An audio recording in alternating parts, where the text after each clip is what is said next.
Rahim. So we now start another very important neurodegenerative disorder, that is Parkinson disease. हम start से पढ़ते आ रहे हैं सेकेंड ईयर थर्ड ईयर में Parkinson disease क्या है।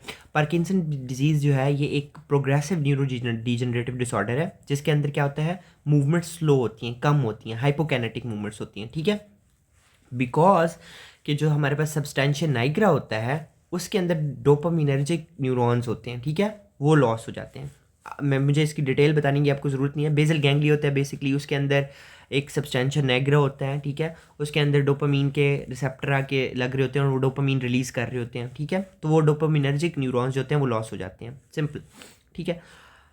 पार्किंसनिज्म के अंदर सिम्टम्स क्या क्या आती हैं? बेसिकली पेशेंट जो होता है वो रेस्टिंग ट्रेमर्स के साथ प्रेजेंट करता है, ठीक है। उसके जो हाथ होते हैं वो तस्बीह के दाने जिस तरह वो रोल कर रहे होते हैं, रोलिंग ट्रेमर्स कहते हैं इनको, ठीक है।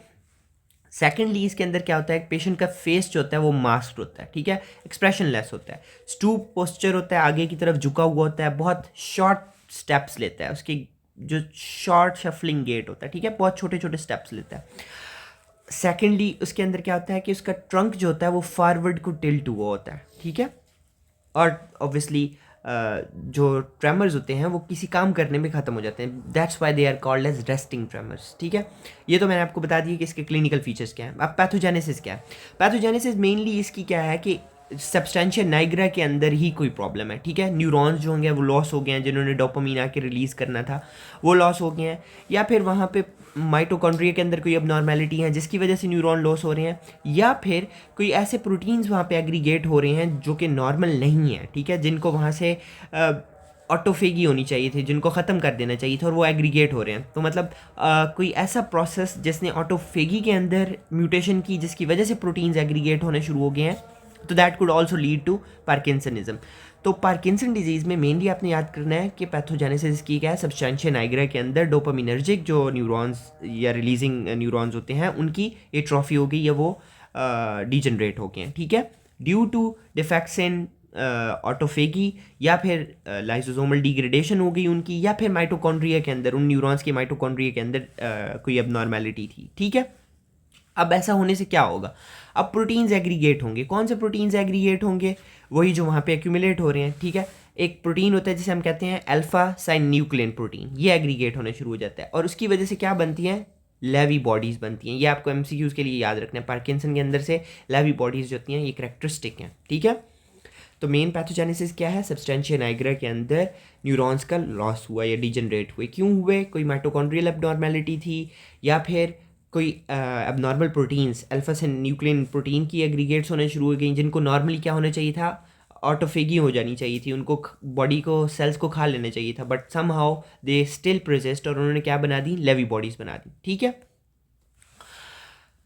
ओके, ग्रॉस अपेयरेंस इसकी क्या होगी? अब अगर आप यहाँ पे देखें तो ये नॉर्मल है, जिसके अंदर ये सब्सटेंशिया नाइग्रा के अंदर ये डार्क, नाइग्रा का मतलब ये है ना डार्क कलर नज़र आ रहा है, ठीक है। लेकिन अब यहाँ पे क्या है, पेलर नज़र आ रहा है सब्सटेंशिया नाइग्रा, ठीक है, क्योंकि यहाँ पे सब्सटेंशिया नाइग्रा के जो न्यूरॉन्स हैं उनकी एट्रोफी हो गई है या वो ख़त्म हो गई है हमें, ठीक है।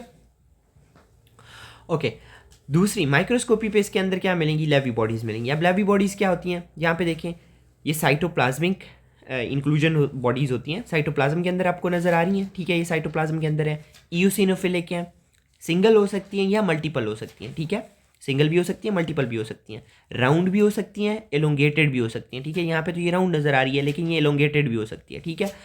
स्कोर इसका क्या है, डेंस है, आप देख रहे हैं इसका कोर डेंस है, और बाहर वाला एरिया जो है वो क्या है, पेरी न्यूक्लियर हैलो इसका नज़र आ रहा है। अगर मैं यहाँ पे बनाऊँ, ये सेंटर कोर जो है वो डेंस है और इसके आसपास क्या है, हैलो प्रेजेंट है। हैलो का मतलब क्या है, क्लियर एरिया प्रेजेंट है, ठीक है। अब जब हम इसकी अल्ट्रा माइक्रोस्कोपी करते हैं इलेक्ट्रॉन माइक्रोस्कोप पे, तब भी हमें मिलता है कि अल्फा से न्यूक्लियन की फिलामेंट्स होते हैं, बेसिकली वो कोर में क्या होते हैं, डेंसली पैक्ड होते हैं, जबकि पेरीफ्री पे या रिम पे वो क्या होते हैं, लूज होते हैं। दैट्स वाई ये हमें लाइट माइक्रोस्कोप पे सेंटर में क्या होता है, डेंसली नज़र आता है, ठीक है, और उसके पेरी न्यूक्लियर या कह लें कि उसके अराउंड क्या है, एक हैलो प्रेजेंट है, ठीक है। कोर इसका क्या है, बहुत ज़्यादा डेंस है, और इसके कोर के आसपास पेरी कोर हैलो प्रेजेंट है, ठीक है। तो लेवी बॉडीज़ हैं क्या, these are aggregates of alpha synuclein protein, they are intracytoplasmic inclusion bodies and they could be single और multiple, they are spherical, they could be elongated, ठीक है, और इनका डेंस कोर होता है और सराउंडेड बाय अ हैलो, ठीक है। तो ये इसकी माइक्रोस्कोपी होगी, होपफुली आपको समझ आ गई होगी। तो this is Parkinson disease. Another degenerative disorder that we should discuss is Huntington disease.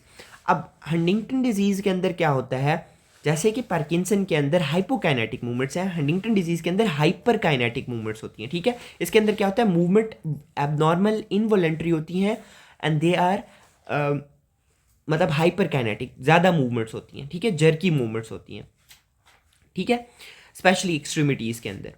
तो Huntington disease is an autosomal dominant disorder, ठीक है, associated with degeneration of the striatum, ठीक है, कॉर्डेट और पुटामेन न्यूक्लिया। बेसल गैंग्लिया के अंदर chordate और putamen Nucleya जो होते हैं उनकी डीजनरेशन की वजह से। पार्किंसन किसकी वजह से था, सब्सटेंशिया नाइग्रा की एट्रोफी की वजह से, सब्सटेंशिया नाइग्रा की डीजनरेशन की वजह से, ठीक है। डोपामिनर्जिक न्यूरॉन्स जो थे उनकी डीजनरेशन हुई थी सब्सटेंशिया नाइग्रा के अंदर, पार्किंसन के अंदर। जबकि यहाँ पे क्या हो रहा है, स्ट्राइटम, स्ट्राइटम किससे मिलके बना होता है, कॉर्डेट और पुटामेन न्यूक्लियस से मिलके बना होता है, ठीक है। अब इसकी सिम्टम्स क्या क्या होती हैं, पेशेंट जो होता है उसकी थॉट्स के अंदर प्रॉब्लम होता है, increase risk of suicide, forgetfulness, ठीक है, ये मेन सिम्टम्स होते हैं इसके, ठीक है। डिमेंशिया भी होता है ऑब्वियसली, अल्जाइमर डिजीज़ के अंदर मेन डायमेंशिया, तो अल्जाइमर डिजीज़ के अंदर मेन करेक्टरिस्टिक है उसका। अब पैथोजेनेसिस क्या होती है इसकी, पैथोजेनेसिस में आपने एक ही बात याद रखनी है कि CAG ट्राई न्यूक्लियोटाइड होते हैं, उनकी रिपीट एक्सपेंशन होती हैं जीन के ऊपर ना, अलील्स के ऊपर 11 to 34 कॉपीज़ नॉर्मली प्रेजेंट होती हैं। लेकिन अगर CAG tri nucleotide repeat expansion mutation है तो इसका मतलब, वर्ड का मतलब ये है रिपीट एक्सपेंशन, इसका मतलब क्या है कि ये जो रिपीट्स हैं ये 11 से 34 के बजाय बहुत ज़्यादा हो जाएंगे, इनटू हंड्रेड्स, ठीक है।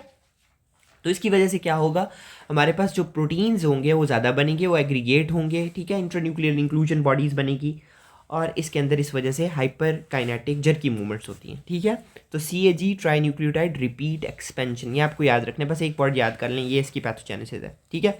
ग्रॉसली क्या होगा, कॉर्डेट और पुटामेन न्यूक्लियस जो होंगे उनकी एट्रोफी हुई होगी, मेनली कॉर्डेट की, पुटामेन और ग्लोबस पैलिडस की कम होती है, बट ऑब्वियसली एट्रोफी होगी तो साथ में क्या होगा, थर्ड एंड लेटरल वेंट्रिकल जो कि उसके आसपास प्रेजेंट होते हैं, आपको पता है ना, बेसल गैंग्लिया के मीडियली प्रेजेंट होते हैं थर्ड एंड लेटरल वेंट्रिकल, तो वो क्या हो जाएंगे, अब उनकी एट्रोफी हो गई है बाहर से तो ये एक्सपैंड कर जाएंगे, ठीक है।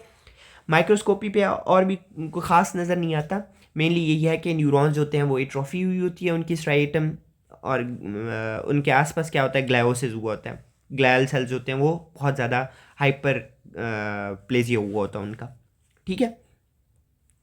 और दूसरा इसके अंदर क्या होता है कि इस डिजीज़ के अंदर इनकैफ्लिन, गैबा, सब्सटेंस पी, ये वाले जो न्यूरोट्रांसमीटर हैं, ये रिलीज करने वाले जो न्यूरॉन्स हैं वो बहुत जल्दी जो होते हैं वो डिसअपियर हो जाते हैं। तो इस हंटिंगटन डिजीज़ के अंदर आपने दो बातें याद रखनी है, एक इसकी पैथोजेनेसिस, CAG ट्राइन्यूक्लियोटाइड रिपीट एक्सपेंशन होती हैं, ठीक है, और सेकेंडली इसके अंदर कॉर्डेट और पुटामेन न्यूक्लियस की एट्रोफी हुई होती है, आपको बस ये दो बातें याद रखनी है। अब मैंने MCQs के लिए ये एक टेबल बनाया है, ठीक है, और भी न्यूरोडिजेनरेटिव डिसऑर्डर्स होते हैं बट आपको मेनली तीन याद करने हैं, अल्जाइमर, पार्किंसन, हंटिंगटन। उसके अलावा हमारे पास फ्रंटोटेम्पोरल लोबार डिजनरेशन भी होती है, ये एक डिजीज़ है, और स्पाइनोसेरिबेलर एटेक्सिया भी होता है, ठीक है।